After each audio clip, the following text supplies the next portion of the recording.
Here we go, here we go, here we go, here we go. It is Markets in the Morning. Let's go.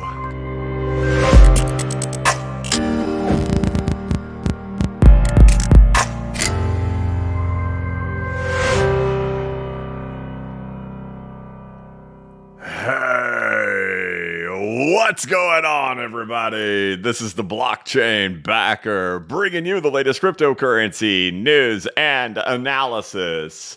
Welcome to Markets in the Morning. Today is Wednesday, March 4th, 2026. This is Markets in the Morning, where we take a look at the price action of the cryptocurrency market, including the Bitcoin price chart, along with the altcoin market, the XRP price chart. Take a look over there at the stock market, which is set to open up in 29 minutes from right now.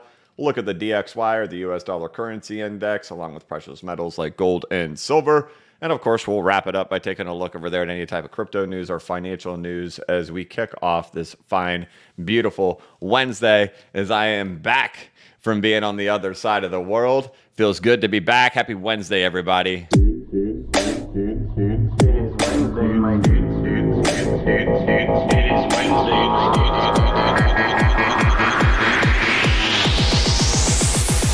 It is Wednesday, my dude. It is Wednesday, dudes.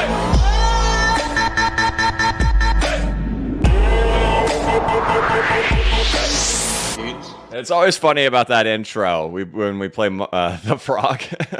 I'm an adult, right? And I play the frog, and I think, man, there's got to be a bunch of people who just absolutely despise this thing, which I'm sure there are. But every time I go to these conferences and meet people in real life, they tell me they love the frog. So it stays. So there we go. Yeah, even Millman right there saying love the frog song. All right. Hi, guys. It feels good to be back. I just got back in from Australia yesterday afternoon. What a journey. We missed Markets in the Morning last week. Obviously, there hasn't been any content since Monday of last week, so about 9 days ago. We're back in the routine. I feel good. I don't really have any jet lag because I stayed up the entire plane ride home. Fell asleep at about 6 o'clock last night, got up at 3 a.m. like usual, and I just feel absolutely great. So I didn't know if we'd have Markets in the Morning today due to that jet lag, but we're good. So let's dive right in without further ado. Bitcoin sits at $71,400, popping up a little bit this morning. So we'll see if that has the ability to stick. We'll dive into that more. XRP is at $1.40. The Russell's at $26.29. Gold at $51.75. DXY knocking on 99's door. So Bitcoin, obviously popping up. We're looking for some type of support built in here. I'm not sure if we have the absolute true bottom yet or not. We'll dive into that. We'll talk about on-chain things happening out there. I talked about it last week in the last video that I was strongly contemplating just kind of turning on auto buys of 2% per day. I did post over there on X later that afternoon that I did implement that. And then if we got dips, I'd probably make some manual entries. I did turn it on last Monday. I just turned it off this morning. Now that Bitcoin's back above 71,000. So I think we got like 9 days of accumulating there at 2% per day. And I did make a couple of manual entries in there. I currently sit at about 50% entered into the market at this point today. But that is paused temporarily to give this a little bit of breathing room. We'll talk about those things here in today's video, or today's live stream. And mainly talk about the complications with on-chain, because I did release a newsletter while I was in Australia as well.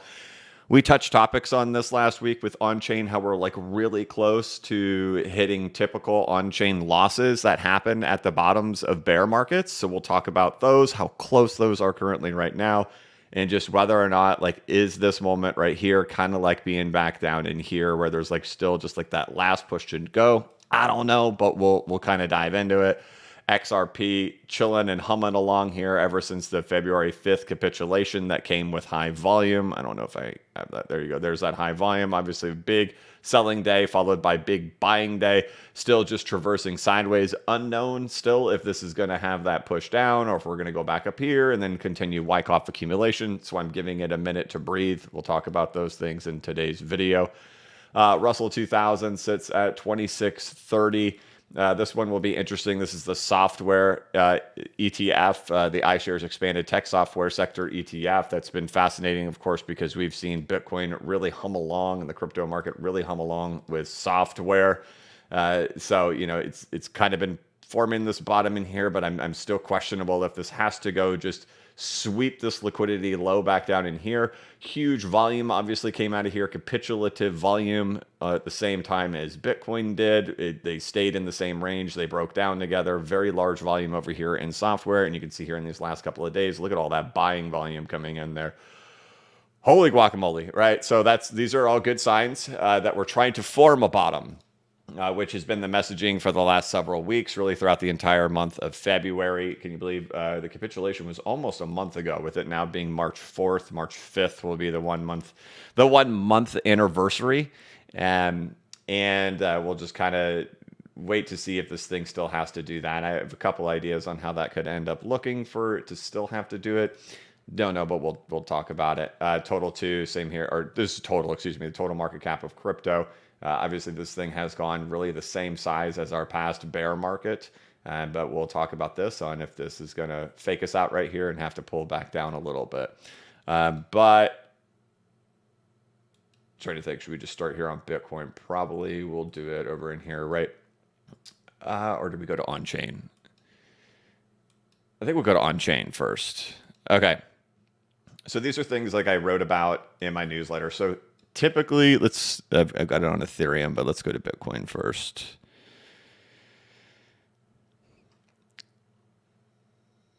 Supply and loss. Okay.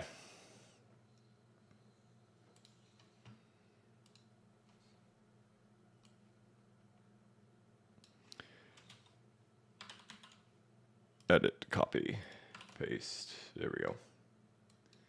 All right. This is where we currently sit with the number of Bitcoin that are in a loss. And typically when we get to the bottoms of bear markets, we tend to kind of get to the same spot for how much supply is actually in a loss for Bitcoin. In other words, buyers, coins changing hands, how many of them are upside down. And this tends to tell us, this entire level right here tends to tell us when we're kind of at the low. And we've seen this repeatedly in 2018, 2020, and 2022. You can see right here how much Bitcoin is actually in a loss currently right now. It's gotten very close to levels where you would expect there to be a bottom happening, or at least in the early formation of a bottom happening. We got to about just a little bit under 10 million, about 9.5 million coins got into a loss. Typically, we get to about 10.5 seems to be kind of the magic number for where we get to when we actually are making the true bottom happen for Bitcoin. So the question remains, do we have to go hit that? Do we still have to hit that 10.5 million in order for a true bottom to be in, or is that far enough? Either way, we have to, we're kind of nitpicking, and I talked about that a lot even before we end up having Bitcoin break down, is that we'd all be kind of bickering here over where the true bottom ends up lying. That's why I've had to start accumulating in these levels, because we're just kind of in that zone, but it's still hard to go completely all in without that happening. We've gotten Bitcoin into oversold conditions on the weekly time frame. We can look at that. That historically has marked where our bottoms do end up coming in for Bitcoin. So hard to not be taking any stabs with Bitcoin being in the oversold region. But we're still left with, do we have to hit the maximum on-chain losses that we typically do see when bottoms do end up coming in? Let me show you XRP as well.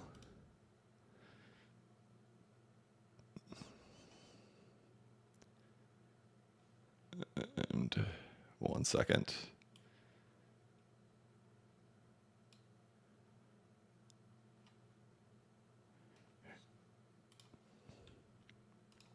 All right, here we go. Copy.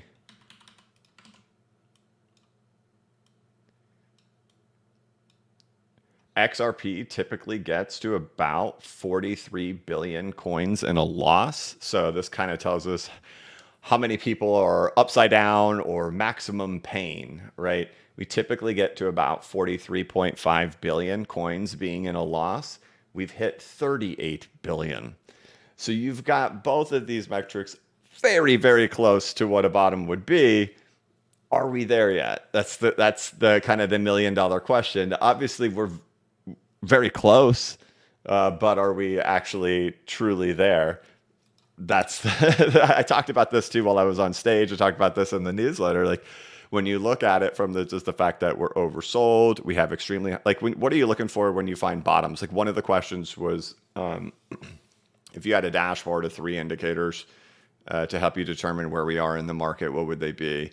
And my answer was like, well, I think it's more of like, you have to kind of understand the stage that you're in the market. Like, are you in a breakout going into an expansion, or are you forming a top, or are you forming a bottom? And like right now, it's not expansion. Obviously, expansion would have been back in late 2024. A top would have been, mid to late 2025.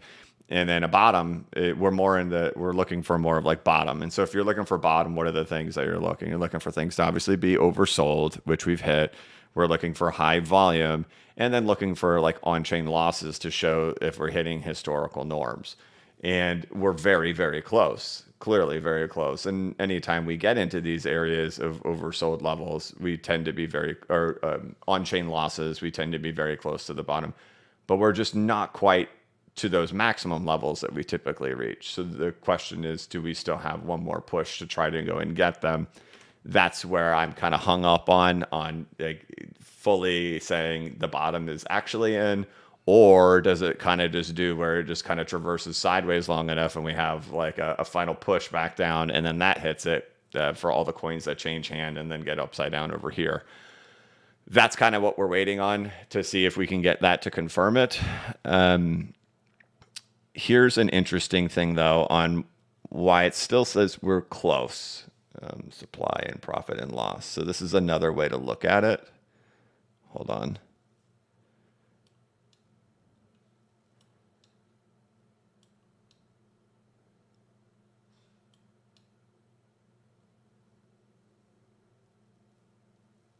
Oh, this chart's ugly. It's hard to see it. I'll show it to you anyway, but we'll jump back to Bitcoin, and we'll jump back to, I've got XRPs, but then we'll jump back over to Ethereum into Bitcoin.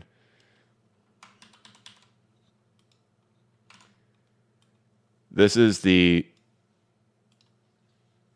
supply that's in a profit or in a loss. So the blue is the amount that is in profit,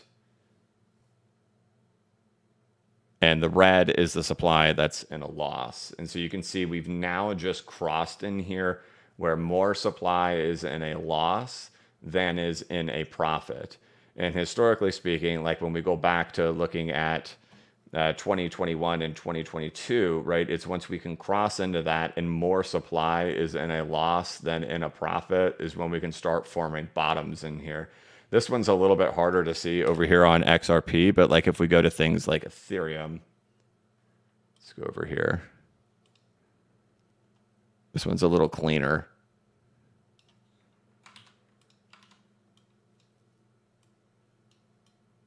Here we go. You can see back here in 2022, notice how much supply is in a profit versus in a loss, and then more supply in a loss crosses above the amount of supply that's in a profit, and that marks our bottom in here, right? And it took all that time for these to come back and hit. Notice over here, even in mid 2025, everybody is kind of hating on Ethereum, right? It gets down to like, I don't know what it got to, $1,400, $1,200 or something. And but notice that's when more supply became into a loss than into a profit, and then that marks our low in here. Look over at current times right now. We now have more supply in a loss than in a profit. So if there's times to, right, I'll never tell you when to buy or when to sell, but looking at it through this lens, whenever you have more supply in a loss than in a profit, right, the market's pretty much, it's caught off sides. And so right now, long-term holders are caught off sides, buyers are caught off sides, but this is typically the best time to be a buyer is when these types of conditions are happening in the market. And we're seeing that happen over in here on Ethereum currently right now, right? And you go back through history and say, when is the best time to have been a buyer? It's when more coins are in a loss than in a profit. And then when we got to the bottom of 2022, notice these still were nowhere near each other up in here, right? They weren't hitting each other yet in here. Now we have an official cross here where more coins are in a loss than in a profit. So we can see that over there on Ethereum. I can't remember when we just looked at XRP if it is or isn't. But when we look at Bitcoin, we're almost there, right? So this is, again, that question on, is the true bottom in just yet, or is there a little more to go? You can see here in 2022, in June of 2022, we almost got there, right? We didn't quite get there, but then we start crossing it a few times as we go throughout in here. You can see that we've almost gotten there, number of coins in a profit versus in a loss, clearly getting very, very close back to each other. And it took all bear markets to get there, right? Like here's C19 right in here, right? We go into the bull run. It takes getting all the way down to the end to the 2022 bear market. It's particularly in the June. We're almost at the bottom here at 17,000. This is where the bottom comes in for Ethereum, XRP, and Binance Coin. But getting back to here is where the bottom starts to form. And so we could see how close we are to those numbers happening in here. So you look at it through that lens, right? Like it's really close in here. On-chain losses, what we got to like 9 billion or 9 million coins being in a loss for Bitcoin. Historical numbers sit at around 10.5 million is where it happens. XRP got to 38 billion coins being in a loss. Historical norms were about 43 billion. Ethereum, you already have more coins in a loss than in a profit. If it's not the bottom, it's probably very close to it, right? And so that's just, we've got oversold conditions. We've seemed to have already done capitulation. The only missing ingredient there is, will those on-chain losses end up hitting those same figures, right? And that's really just how close we are. So it's hard to completely call the bottom just yet, but boy, it sure looks close to it, if not.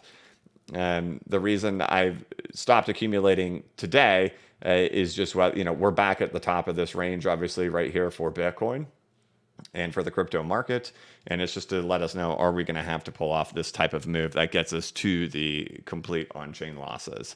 And I don't know that, but we'll kind of monitor it and see how it goes. I think if we see Bitcoin really ricochet back up into here, I do think it'll pull back again. And give opportunities at these levels once again. But that if that ended up happening where we could fire way back up in here to like 90K or something like that, my thoughts would be that that was our true bottom that came in right there. Hard to identify it today to see if it's going to end up doing it, but that's just kind of where we're at. XRP, it's the same kind of story, right? This is just going to be whether this is going to drift into a Wyckoff accumulation, right? Was this like kind of our first stuff? Is this like our secondary test that we're working on right in here to shoot back up near the top of the range once again to then go into a secondary test in phase B? Or do we kind of pull off this type of move right in here right now to do like we did back in 2022 where it goes and just kind of hits the bottom really quick? Don't know, right? Don't know. Just going to need to give it a little bit of time to see how it kind of plays out here in the coming week to figure that out. Either way, like these types of things like we've seen over here in the software sector and the correlation that's happened with the crypto market to the software sector, this incredibly high volume, a big selling volume, big buying volume. Just will it have to dip down here one more time? Sort of like,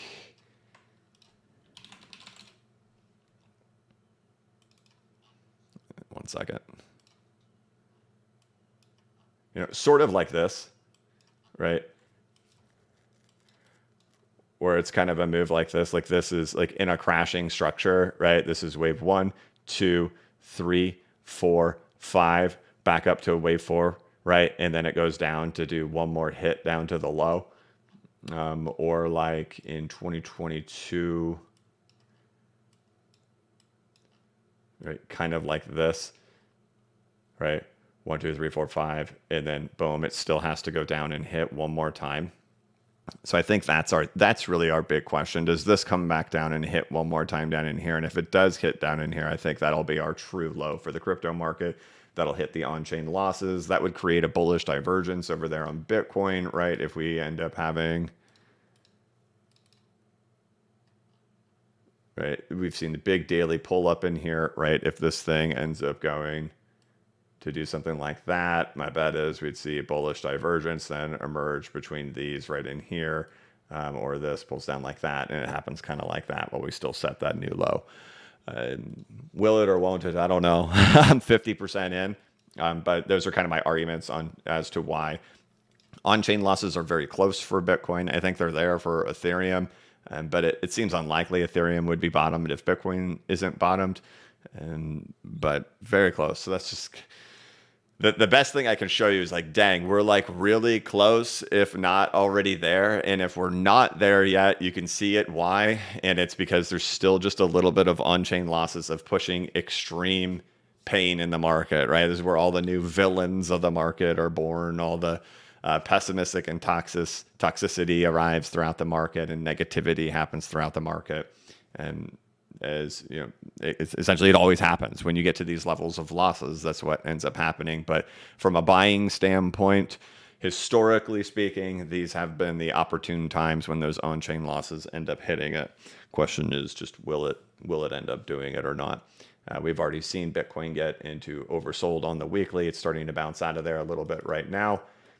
Just will it have to, produce a bullish divergence in there? That's what we're going to wait on. I think it's silly to be a bear at this point. One thing we talked about a lot throughout here, and I'm sure you've noticed it over there on X, or probably from your favorite content creators that you do watch. Nobody was allowed to call this a bear market here, right? Which we did. Now every content creator is comfortable saying the word bear market. The cognitive dissonance has faded at this point, and we talked a lot about cognitive dissonance on the way down. So those are other things to kind of keep in the back of your mind when, or at least I do, when I'm like looking for bottoms and I'm looking for things in here. Has the crowd finally turned pessimistic? Content creators are now comfortable calling it a bear market. They're comfortable talking about negative price action. All the people who are bull. No, we have to go lower now. It's like, wow, okay, so we can do that now. We've reached a level where you're comfortable in saying we can go down, and we can go down more, but we couldn't do that the whole way down to get to here. Those are like things you learn with time after being here long enough of how those events end up transpiring. And so I have noticed now, you can go on to X, which we talked about a lot on the way down. You couldn't go on to X and talk about it without being chastised. Now you can go on there very comfortably and talk bearish on X.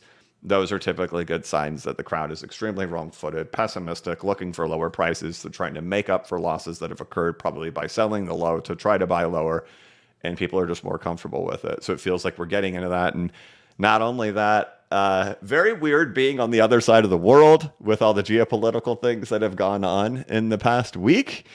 But we're getting some negative things to end up happening down here near the lows too, right? So people, of course, are also paralyzed at this point to try to do anything without seeing how these things are going to materialize and how they're going to transpire, right? And that's what always happens. At the top, you become paralyzed because things are so good. At the bottom, you become paralyzed because things look so bad.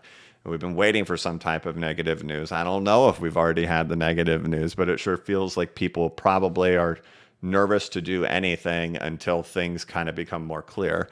But the hard part about bottoms is they're never going to look like that. You are never going to get like the perfect thing or the perfect narrative that you want to hear at the low ever. It's always going to be, oh no, we're doomed, right? The same thing for the top. Oh, we could never go down because things look so great. Same thing at the bottom. Oh, we could never reverse here because things look so bad. And so we're kind of in the midst of that storm right now of a lot of things and a lot of unknowns and uncertainties. But from the technical perspective, obviously hitting these weekly oversold levels, those are typically good. And then we've got a lot of the things having already transpired in regards to high volume capitulations. Now it's just, how are we going to go here, right? How is this next phase of accumulation going to end up playing out? Will it be the dip down to get the on-chain losses to hit the maximum point of pain?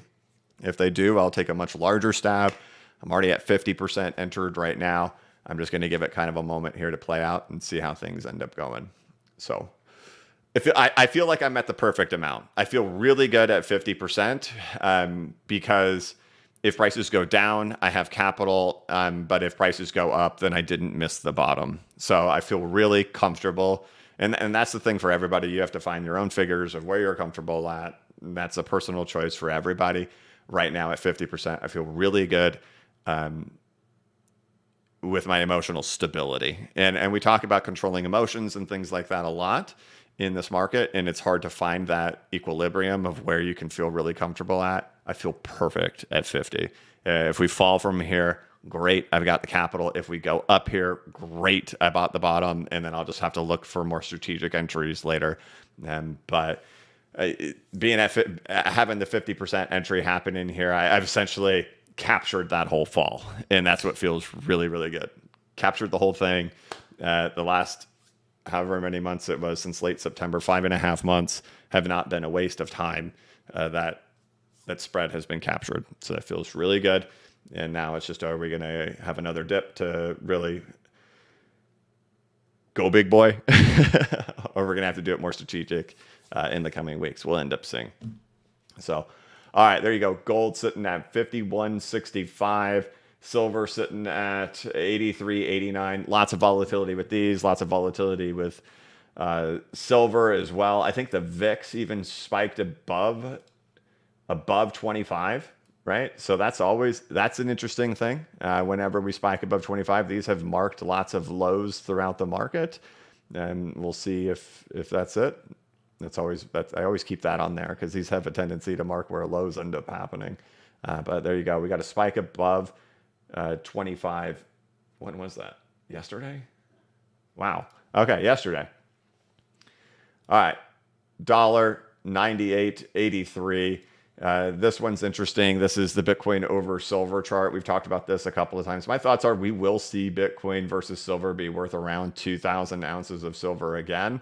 I've had these little squigglies on here, and TradingView is funny in some aspects that, like, if you sometimes have things on like a weekly chart, you won't see the new dip come in here. Sometimes on the daily, you won't end up seeing it either. But then when you drop down to another time frame, oh, suddenly it has magic. So we did get another dip down there when we get down to these smaller time frames to see it, that we had it over here on the Bitcoin versus silver chart. So we'll see if that has to go deep. I don't think it's going to go a whole lot deeper than that versus silver.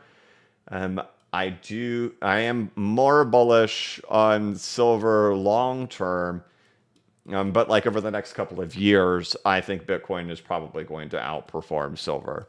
And we'll just have to see this thing kind of accumulate and then shoot its way back up in here. But Bitcoin sitting at 71.73, XRP at 141, Ethereum at 2,079. As we kickstart our day, has the stock market opened yet? No, it opens in a couple of minutes, or opens up in less than 1 minute. Sorry. Looks like we will have a green opening here to the stock market with the Nasdaq up about 100 points, S&P up 16, Dow up 128, and Russell up 25. Welcome back. Dude, we have 3,400 people in here. What's up, everybody? It is nice to have you. If you could hit the like button, that would be the #1 way to support the channel. Wait, no, we have 1,800 people in here. What am I talking about? No, we're just blebbing. All right. Thank you guys so much. Let's go ahead and jump into the news. All right. We got tariff stuff going on in there. Obviously, we went through that stuff a couple of weeks ago. You've got all the international stuff going on.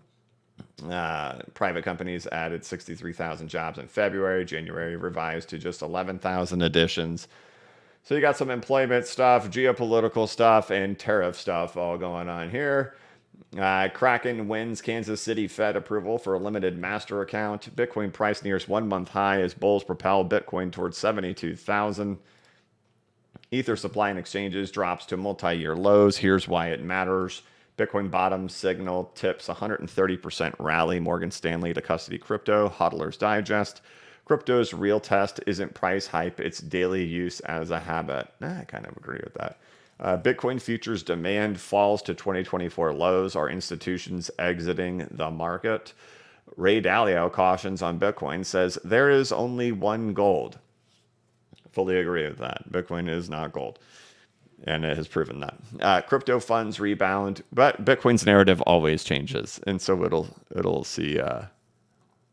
get a new narrative at some point. Crypto funds rebound with 1 billion inflows after a 5-week slump. Iranian crypto outflows spike 700% after U.S. Israeli airstrikes. Donald Trump takes swipe at banks over stalled crypto bill. So, all right, there we have it. Bitcoin 72,200, XRP $1.41, Ethereum 2,096. Welcome back with a green day. All right, let's hit the frog and then jump on in to the chat. It is Wednesday, my dude.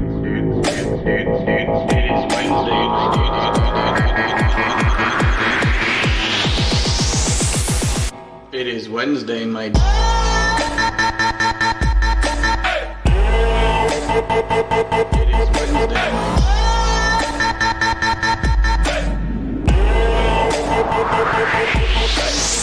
Alrighty. It feels good to be back, and I feel so refreshed. I'm like super pumped that I don't feel jet lag. And what I also don't know is, am I feeling 100% right now, or am I only feeling 50%? But yesterday I was feeling 0% because I didn't sleep at all on the plane, so I was like dying by the time I got home. I don't know, but I feel great. It feels good to be back, and of course it was a pleasure to meet all of you in Australia. Those are always refreshing to meet people in real life and get a glimpse of what crypto is really like rather than crypto Twitter. They are two totally different things. What crypto Twitter is not representative of what real crypto is like. And so it's a pleasure to meet you all, take pictures with you guys, have conversations with you guys, all that. I've been in the same room as Brad Garlinghouse probably 4 or 5 times. I've never walked up to him. I've never said hi to him, ever. I'm like, whatever, I'm not going to be that guy who like gets in line to go meet Brad Garlinghouse. I was standing in a room. Oh no. Did we lose the stream? Hey, there we go. We're back. Okay. Am I back? Are we good? Okay. I think I'm good. Okay, I'm back. Sorry. Yeah. I don't know how much of my my story got cut off there. Where was I at? Somebody tell me. I don't want to repeat the whole story. Nah, I was in a room. Yeah, I was in a room, and Brad walked up to me. He says, what's your name? I said, blockchain backer. He goes, yes, I know who you are. And then we got the photo. And I have a famous shoe. I should have had him sign my shoe and put it on eBay, because it's like the most famous Converse shoe that exists.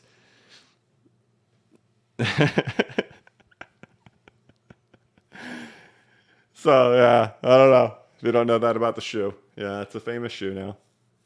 I own it. I'm the only one who owns that shoe. Yeah, the thing is, I think the angle of it made it look like it. I don't think it was actually touching him, but the picture sure looks like it. So, yeah, that's that. Met Brad. Talked with David. Went out to dinner and did all that stuff, and it was cool, man. It was cool. Trying to think, any other cool thing? The weather was okay. I tried to schedule a fishing trip, but the weather didn't permit it.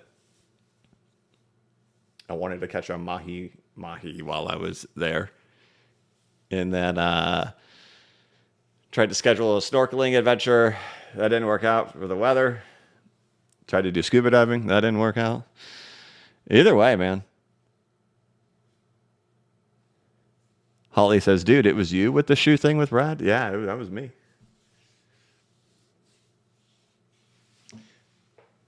But yeah, it was a good trip, man. It was a good trip. I'm trying to think of cool stories to tell you. Like, I love my children. They are incredibly special to me. I also enjoyed spending a week with my wife alone. So that was nice. No sound. What is going on? Why is sound not working? The stream is fine. I got people in the chat telling me sound isn't working. There is sound. Okay. Okay, and all of you guys are typing in there. You can see. All right. Sorry, I know we're kind of like all over the place right now. We've essentially gotten through most of the content of the live stream, so now we're just kind of farting around. Thank you guys. I see all you in chat. Thank you.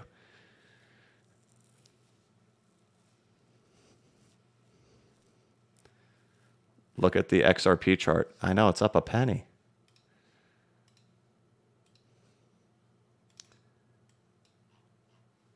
Yeah.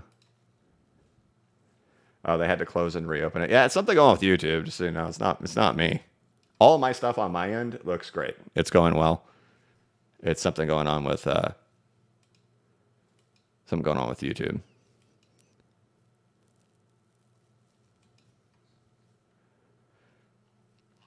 So I don't know. I don't know of any stories off the top of my head to tell you right now, except it was cool and I got to meet a lot of XRP people and did that whole thing. Oh yeah, and like the world fell apart while I was gone. That was weird. I was like, huh. I wonder if I'm going to have problems getting home. I did not. It went fine. Yeah, if you're having sound issues where you can't hear anything, just refresh the stream. That seems to have worked for a lot of people. Did you meet any Ethereum people? I didn't see any Ethereum people while I was there.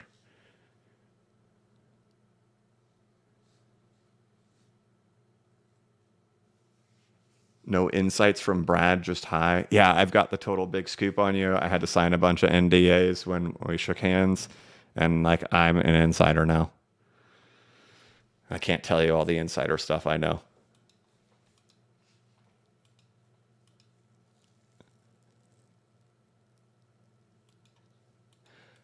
BCB trying to act cool like he's not a fangirl for Garling House. Well, you gotta understand.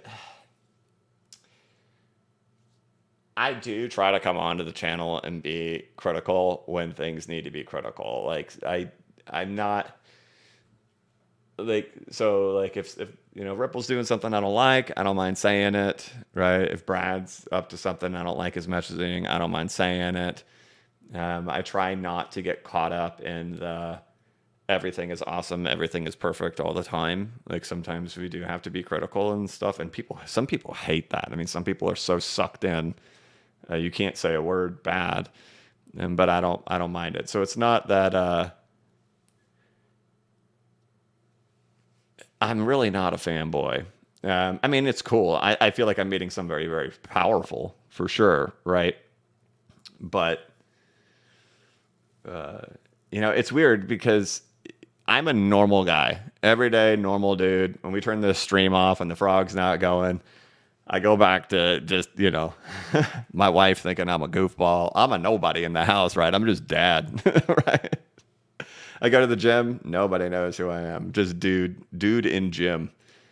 And, but when I go to events and stuff, I'm very popular at events, which is wild.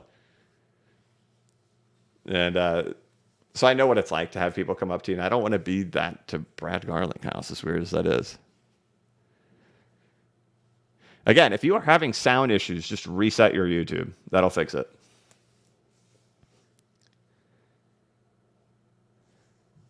Hop Grasser 589. Good for you. That's awesome.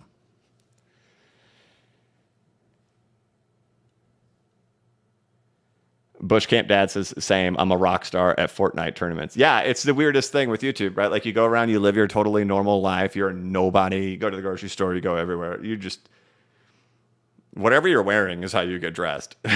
Or whatever you're wearing is how you get treated, right? And I don't dress to impress out in public. But then when I go to those things, suddenly I'm like the center of attention. It's very fascinating. And I guess I'm sure it's the same way for you, Bushcamp Dad. Bushcamp Dad's got like 2 million subscribers and does Fortnite content.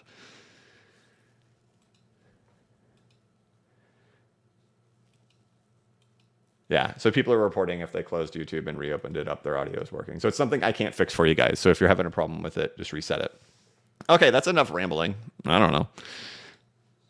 Again, like when I was talking to people in Australia too, because they're on a different time. So right now in Australia, it's like 1:41 a.m. Doubtful we have very many Australians watching right now. But the reason I format markets in the morning the way that I do, where I spend the first 30 minutes just kind of talking about charts and content, is for people who are rewatching the stream. The back half of the live stream is totally unscheduled and all over the place, because that's where we kind of actually just get to hang out like it is an actual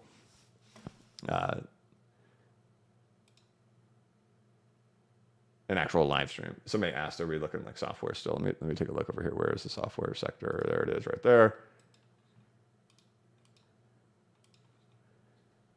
Throw Bitcoin on top.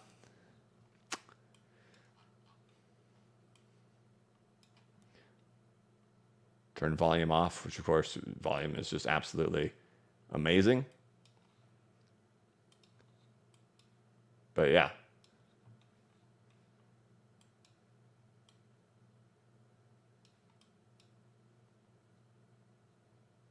This is a fascinating one too, because this one definitely, if you say, oh, Bitcoin's like digital gold, that's like, really? Really? Or is it like software? And if it's like software, what does that mean?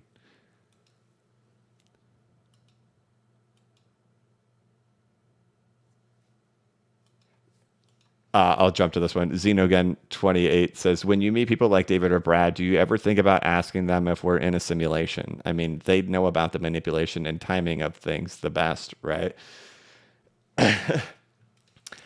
I wanted to ask David a question, but I never got the courage to ask him it while we were there. And the question I wanted to ask him was, did you retire at the top of the bull run? And did you know it? Because when it happened, I speculated that he was. And I wanted to ask him. And the reason I didn't ask him is because I didn't think he would probably answer me honestly if he did. So even if the answer was yes, I don't think he would have told me yes. But I suspect that David knew it was the top. And he knew it was like, just like he did back in 2021. You guys remember that? He made this, he was clear about it. But this time he announced, if you remember the series of events, he announced his retirement during Bear Week. Bear Week was late September, right? Late September into the first couple of days of October. And he announced his retirement that week. That's the same week Kramer said, buy crypto. And my thoughts were maybe he did it. Yeah, Andy says, how about that Circle? I know, man. I bought some Circle during my accumulations. I didn't buy enough. I'm beating myself because you guys knew I was on top of it. I was so on top of it with Circle, but I did not get a full position entered. I got only about 20% of a position entered. So I'm going to have to be patient and see if I can get a better price. I can't pay 103. Maddie says that would have been worth asking 100%. I know. I just don't know if he would have. I even ate dinner with him. Sitting right behind him.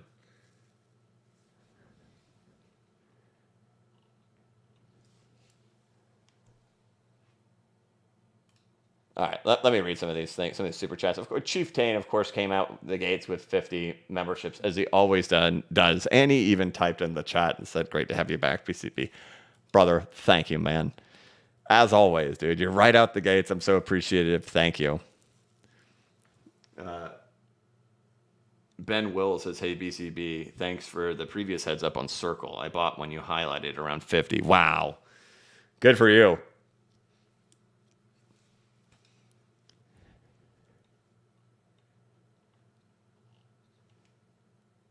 Yeah, I mean, the thesis on Circle is just, with stable coins, right? I'm bullish on stable coins, but how do you I'm super bullish on stablecoins, so I'm going to go buy a bunch of USDC. It doesn't work, right? So the idea was just buy the issuer, right? Oh man, the next one too. Little Rain says thank you for the Circle Internet Group stock. It's on fire. Yeah, I know it's killing it. It's up like almost 100%. Wigma Pool says thank you for everything BCB, but I'm just wondering where you would theoretically buy the S&P if you see levels of interest. I don't have any interest in buying the S&P. I think it's gonna fall eventually hard.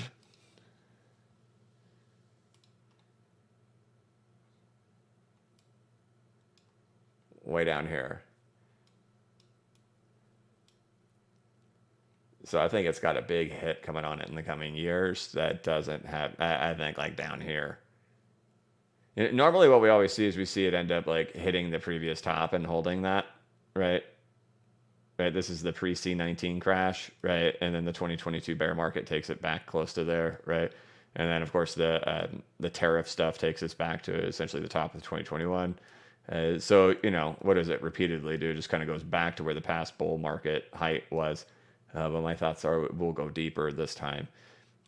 And I don't think the major indexes are going to be the play. I think it's going to be more like sector specific and small cap stuff. So personally, don't really have an area of interest for the S&P unless if it was like a trade, then I'd be taking shots. I don't know, between 46 and 4,800. Bush Camp Dad. Yeah, exactly, man.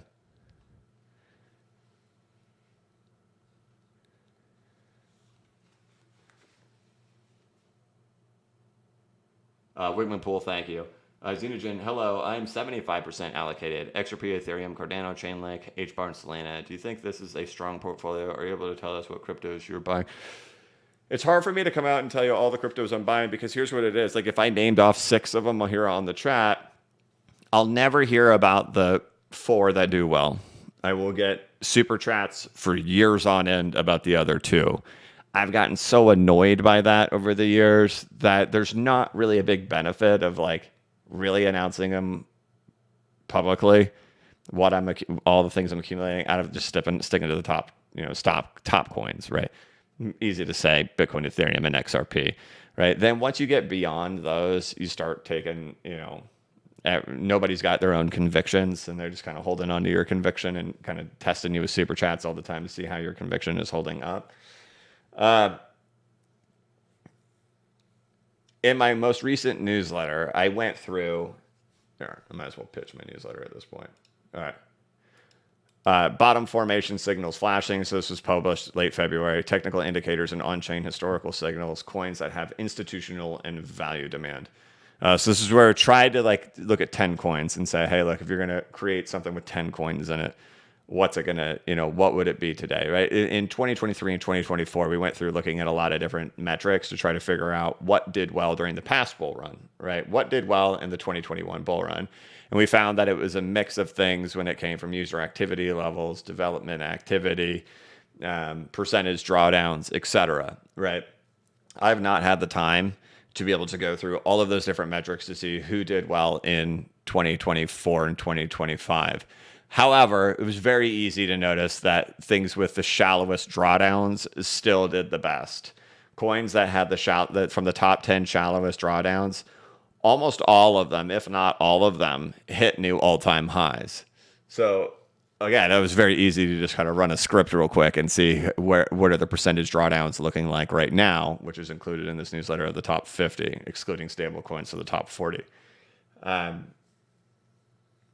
But if you're going to look at things like trying to say, does something have value accrual, right? Outside of just pure speculation, right? Like outside of just waiting for an alt season, just waiting to see if your coin is going to end up getting speculative fervor and pump the coin up, is there anything like built into the network that actually has value accrual? Where funds get put back into the token, or if supply dynamics cause it to be deflationary, right? And trying to figure out what coins are like that. Also, institutional demand. It's hard to measure institutional demand outside of looking at ETF flows, right? We can look and see, assets under management, total volume, where is it, right? I think you have 8 ETFs right now. You have Bitcoin, Ethereum, XRP, and Solana. You have Chainlink, Hedera Hashgraph, Litecoin, and Dogecoin. And those are kind of like in 2 completely different buckets.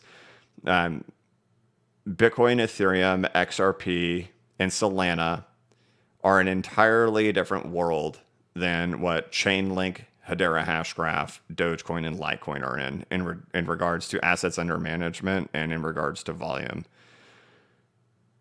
So you mentioned 4 of those, right? You mentioned XRP, Ethereum. Oh, you didn't mention Bitcoin, but you mentioned Solana, right? So those 3, if you're just looking at institutional flows, right, and assets under management, right, hard to not bet on them, right? If you're just kind of creating a solid bucket of coins, right?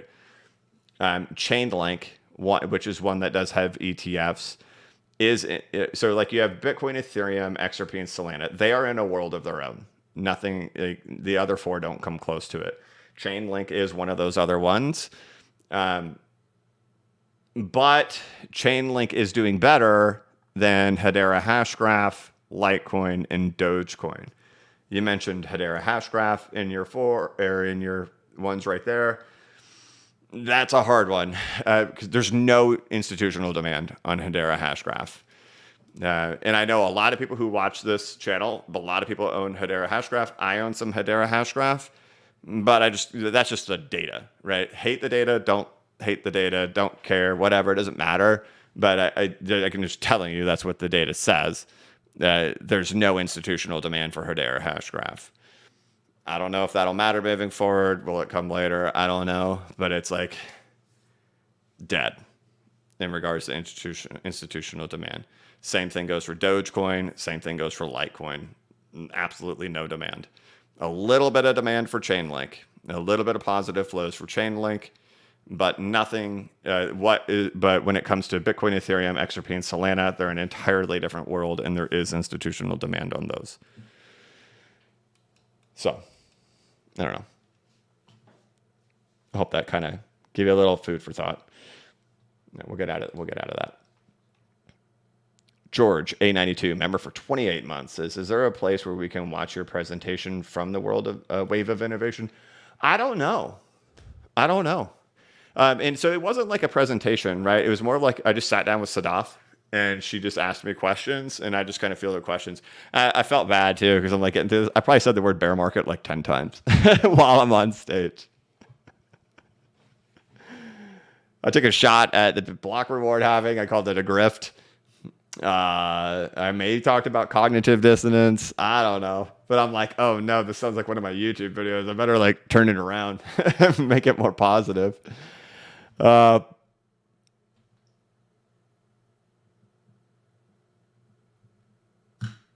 Oh, dang. All right. Christian, thank you. I hope it comes out. I don't know.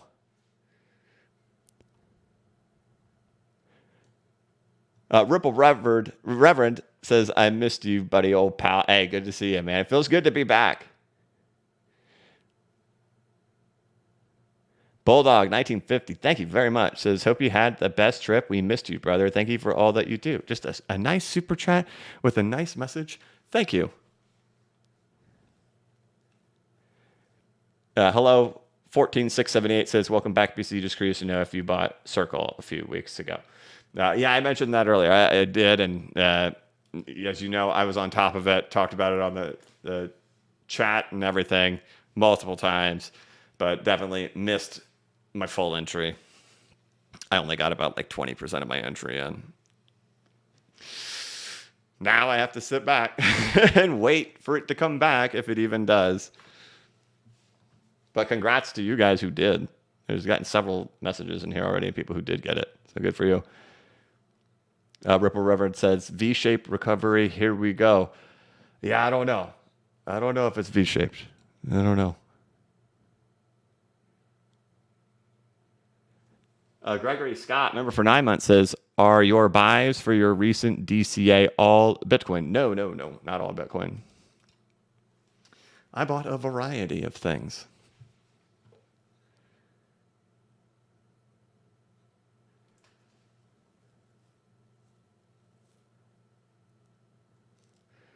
DD says Michael Saylor talking about buying Bitcoin. Well, he always is talking about buying Bitcoin. Trump talking about crypto legislation. Kraken Federal Reserve news. Doesn't really feel like bottom news. Well, it could just be trap on this rally news, right? But we're getting things close to it, right? Like, how many people, like, you don't have to type in the chats, whatever, because there's going to be some who do and some who don't, but I guarantee it. Guarantee it. It's a bull, I'm buying. It's a bull, I'm buying. It's a bull, I'm buying. It's a bull, I'm buying. Oh, no, wait. Oh, wait. Geopolitical stuff. I need to wait for this to... I need to figure out what's going on. Something bad's going to happen. Right? How many people are having that go through their head right now? The psychology of markets. Did you get more XBG, though? Gosh, where do you even buy that in this day and age?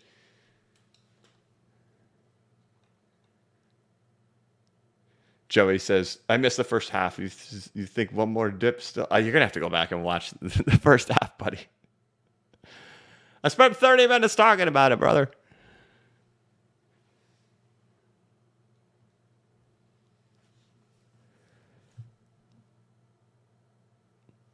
But DD, you've got a lot of... it's just a mix, right? I don't want to go into the whole thing all over again. We're trying to read narratives, right? Is what you're trying to do. You're trying to read narratives and decipher it, right? What will eventually happen, right? Like, this will happen too, right? No doubt. When the bottom comes in, most of the crowd will be pessimistic and negative, right? It'll do the same thing it always does. Like we do at tops, the same thing will happen at the bottom, right? People will get left behind at the bottom. And, you have your new villains that get born out of these moments, your negative Nancys that get born out of these moments, and people who will just rise on pessimism, right? But, whether that was what we just saw happen over the last week, was that good enough to be the negative news? I don't know, but this again reiterates it too, though. What did we have? Lots of negative stuff has happened. And we're higher now, right? So if you're trying to read the news wire,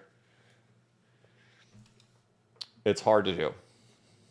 Or if you're trying to trade the news wire, it's hard to do. Sebastian, for 31 months, says, welcome back. I know this is speculation, but do you have any opinions on how the current geopolitical issues resolve based on what you see on the charts?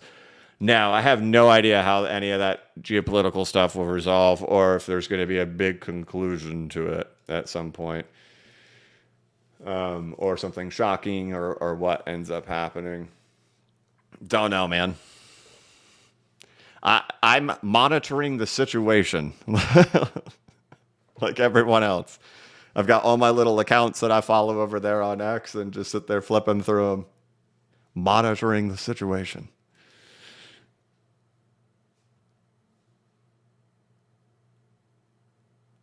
But no, I have no idea, man. Daniel Crone, member for 5 months, says, I appreciate your hard work, BCB. Have been here every video since you started. Thank you very much.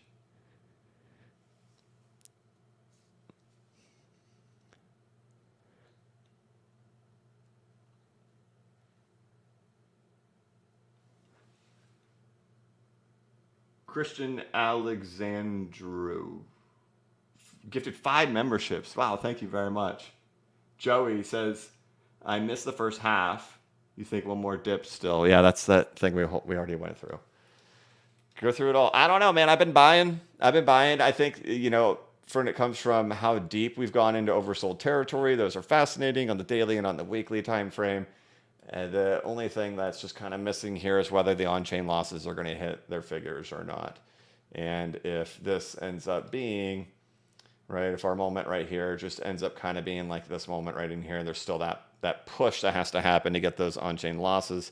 It's possible. I'm at 50% entered. I've turned off my daily accumulations right now that the price is up, and I'm just going to kind of sit back for a little bit and monitor it and kind of get a feel it out. I feel really good at 50% entered right now. I don't feel any pain of price going up or price going down. I just feel really happy with where I'm at right now. We'll kind of give it a minute to breathe and make some decisions a little bit later when things get a little bit easier.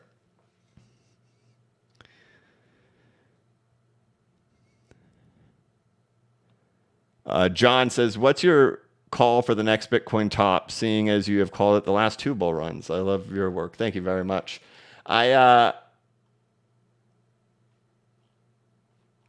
don't know yet. I don't know yet. I'll need more things to play out and for things to be more clear. And it's right now, I don't know. I don't think I would have known what it was down in here. And at first, of course, as we all know, I was nervous of it just being a retrace when we were down in here. But then when I got up in here, I was able to buy back into these levels right in here. But then we did look for it up in here. So of course, when we go back, it's going to be that whole retrace stuff all over again. I'm not convinced we have to stop at a retrace this time around, but we'll just have to watch it at that point and just see if this is going to end up being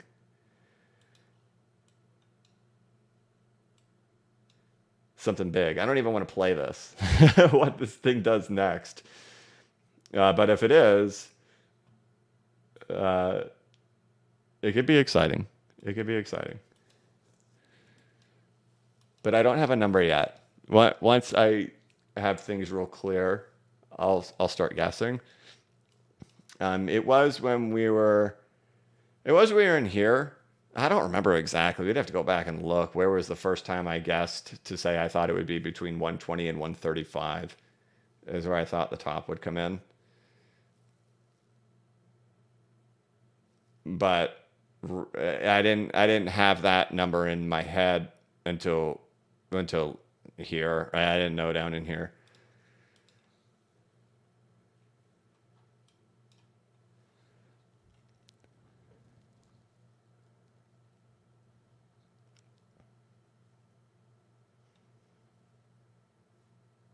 Brady says, simply put, were the indicators it was time to take profit on XRP. That was my first bull run on XRP, bought at 30 and 50 and never took profits last run, and it's brutal. Any advice? Well, we went through them all in the middle of it.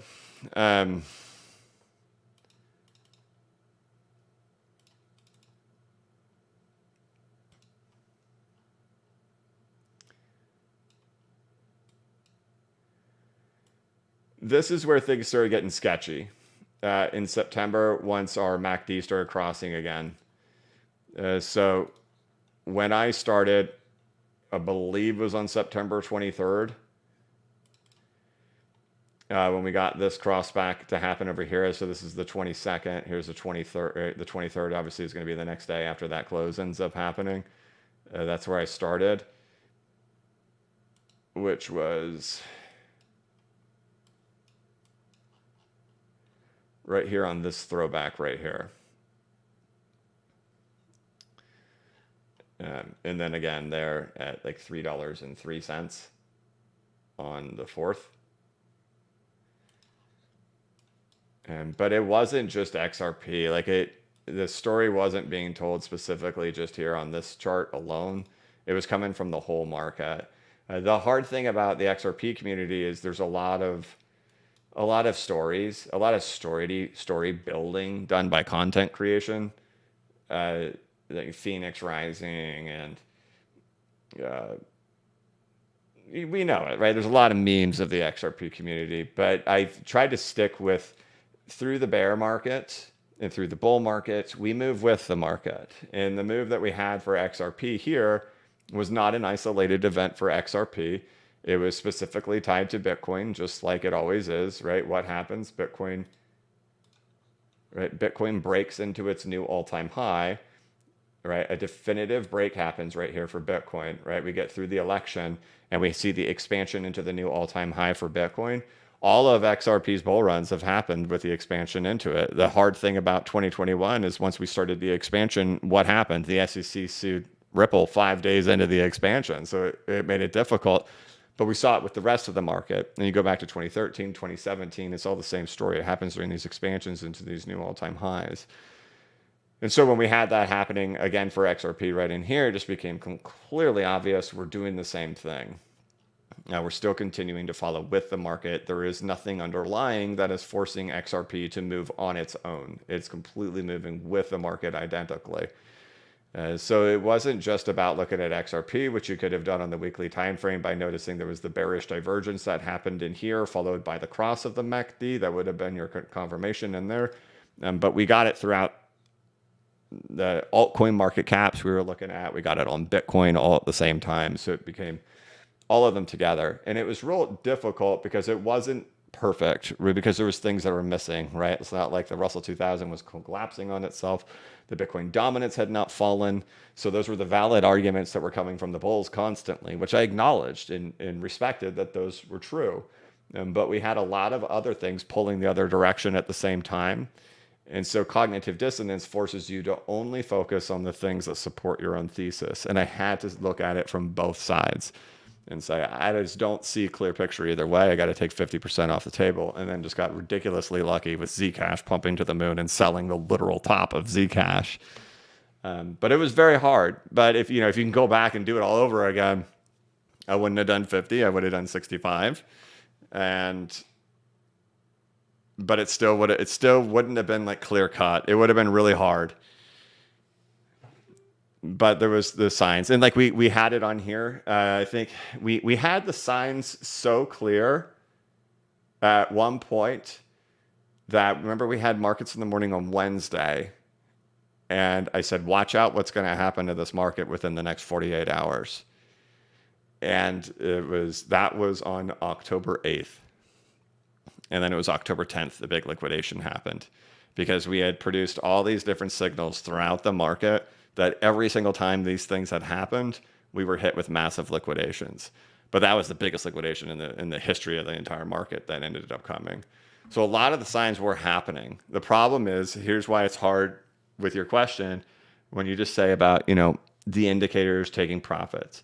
It's way more than just indicators. It's your emotional fortitude. It's your emotional ability during those environments, because what's going to happen is the rest of the world will not agree with you. Everybody is going to disagree. All the participants in the market will disagree, and all the content creation is going to disagree with you. And it's like that at the bottoms, and it's like that at the tops every single time. It is never different. It is always the same. And so when it's time, you're not going to be, if you're looking to take profits and you're looking for reassurances coming from other participants in the market, they're typically going to disagree with you. And so you have to do something against everybody who has come up to me personally and told me that they sold when I sold.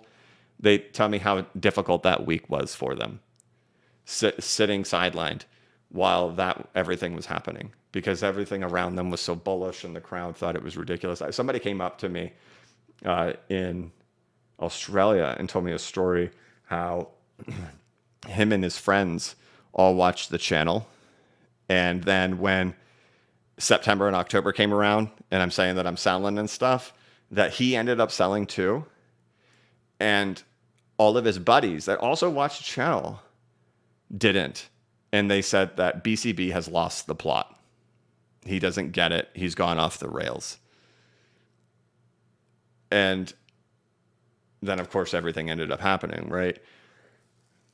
So a lot of it isn't just the indicators. It's going to be everything else around you. If you're reading narratives, if you're reading stories, if you're listening to the news wire, and if you need the news to confirm your biases, or if you need content creation to confirm your biases, you almost have to block everything out. And in my position, it's very difficult, because not only do I have to block all of that out, then I got to come out here and come face the crowd and tell the crowd, hey, guess what? I'm on the opposite side of all of you. And the ruthless attacks that come at the exact same time. So it's just a game of really having to not only look at the indicators and things, but when you're not going to get that confirmation everywhere else that you're seeking it. You're not going to get it from the news. You're not going to get it from the narratives, the stories, and you're not going to get it from your peers.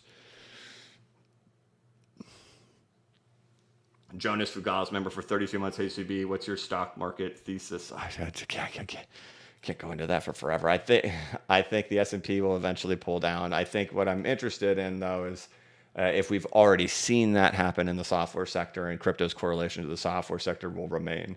If we can remain to the correlated to the software sector, I'm optimistic that the vast majority of what has happened in crypto is already done. I still think it's very possible we sweep these lows and take out all the liquidity down in here for the software sector, which crypto would do the same if that ended up happening. But I don't think it has nearly as far to go as things like the S&P 500. Ripple Reverend says, is or usually bullish for markets. I don't know if that's a complete sentence.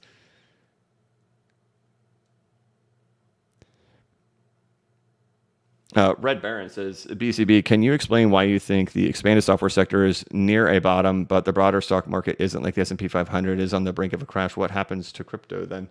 Yeah, it'll be fascinating because we haven't followed the stock market in here. We have, but we've followed the software sector, right? The thing interesting about the software sector is it's creating things that happen when you get near bottoms, right? And this is an expanded flat that eventually goes. If this is a running flat, then the bottom would already be in, right? Because you just essentially hit the bottom. But if it's an expanded flat and does have to go sweep the lows one more time, then that would be it. But as you know, like things like the Russell 2000,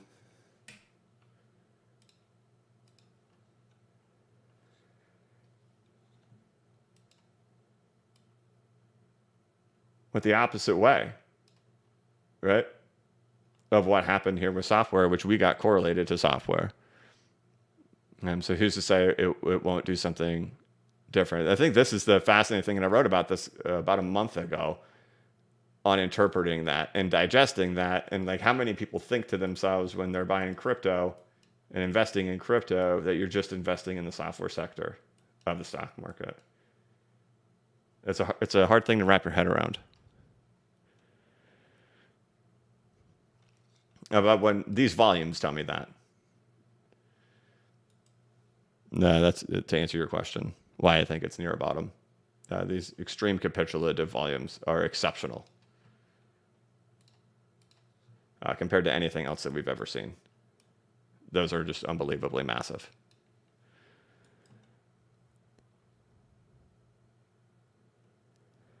Cincy Maverick says, come on, BCB, let's play fractals. Overlay all Tron charts over XRP. Interesting comparison, to say the least. I don't know if there is a comparison there. But Red Baron, thank you. Cincy, I don't know, buddy.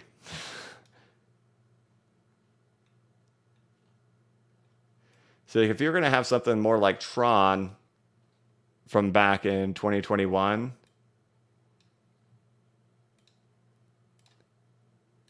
you would have had that floor hold right there.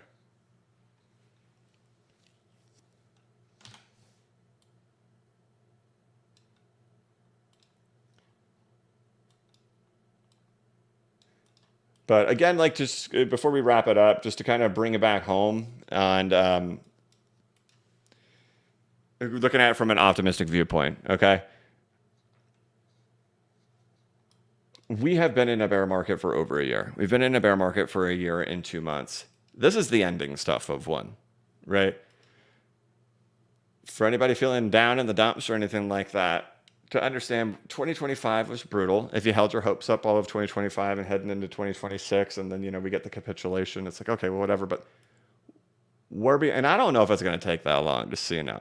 This is not looking at these things to this light. It's just to say, what do standard bear markets look like? I think if we end up seeing this thing pull a U-turn very quick and just kind of V-bottom itself back to the top of the range, crypto is going to follow along right along with it. Timing it is very difficult, and we're just going to have to wait for things to play out and see what is this going to end up looking like, if it's going to end up looking like that. But we're through the worst of it, like bar none. And we see that on things like Bitcoin when you add that weekly time frame. That's right. That's how deep the bear markets always go when it comes to being oversold, right? Get that back on there. There we go. This is the bottom of each bear market. Problem is, people don't realize it's a bear market typically until we capitulate. Okay? But we've gotten there. So we're going to be looking at things from a positive light. They just take a little bit of time. I don't know why none of these came through in here, but they're not showing up in here. Proto Man, the MicroStrategy chart is similar to Circle before taking off. I'm not sure. I spent time looking at both of them. I'm not sure I see that correlation. But thank you, brother. B M Habs, the man, the myth, the backer, 32 months, brother. Good to have you back. Thank you so much for all that you do. Have a good day, everybody. And this is probably somebody who's been on the channel many times, but of course, YouTube changed it to where it's not displaying your username anymore. It's displaying your handle. So if anybody ever wants their stuff to look like it used to, you should probably change your handle to whatever your name was.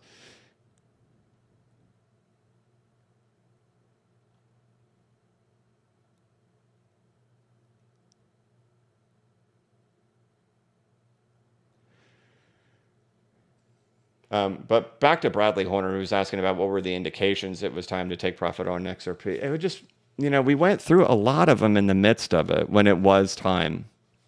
The hard part is people's have an ability to turn it off. And this is,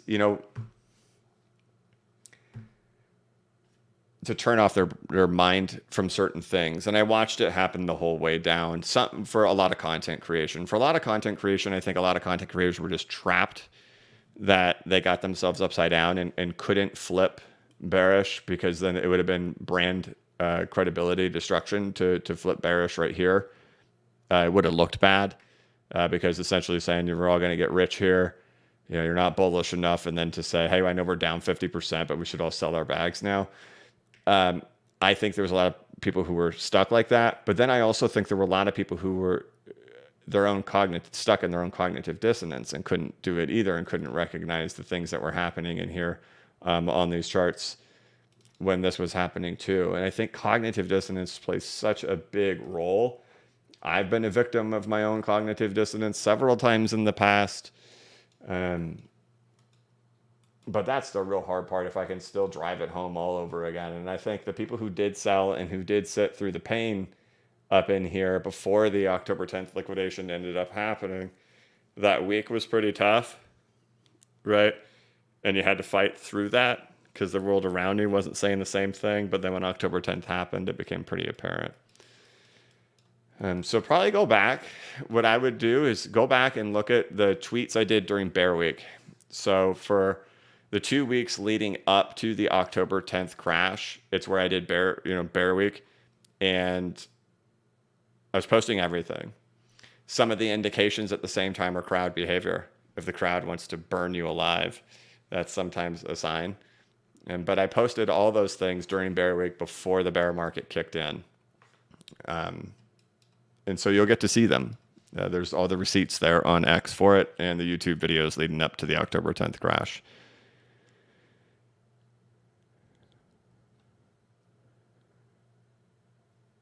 SRAM says, can your charting course be applied to all equities? Yes.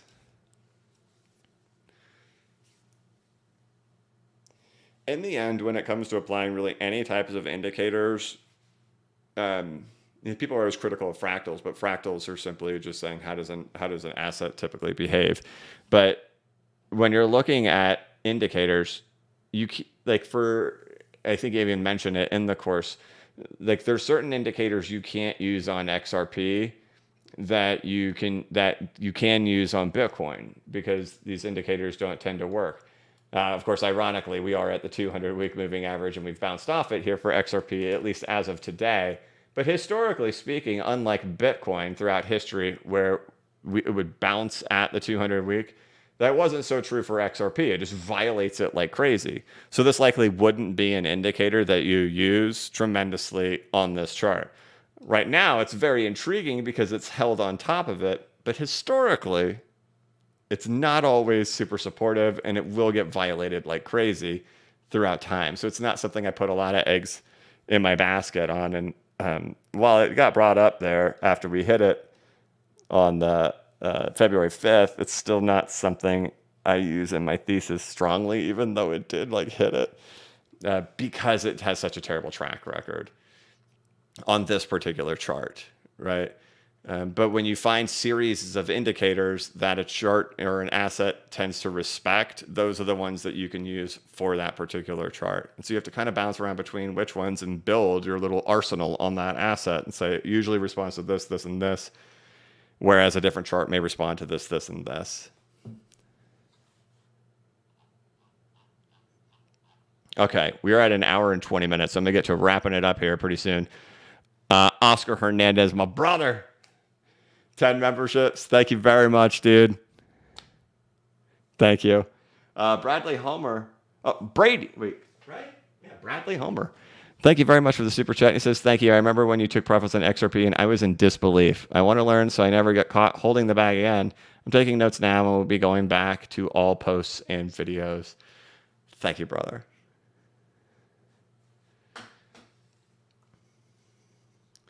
All right. We have made it. We're at 72,400 for Bitcoin, 2103 for Ethereum, and $1.43 for XRP.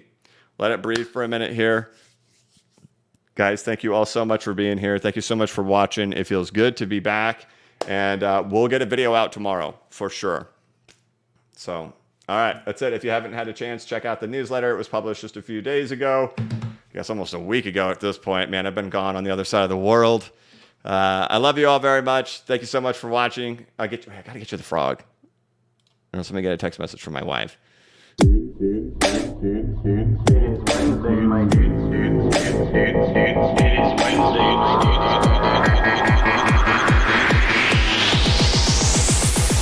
It is Wednesday, my It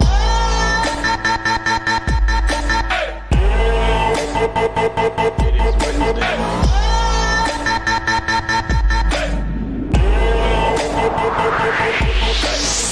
All right. All right, guys. I hope I got to all the super chats. I hope I didn't miss anybody. If I missed you, I'm so sorry. That's it. Thank you so much for watching. If you could, please like the live stream and give it a thumbs up. If you're new to the channel, please subscribe and hit the notification bell so you can be notified of when I create new content and when I go live. As always, this is not investment advice and I am not a financial advisor.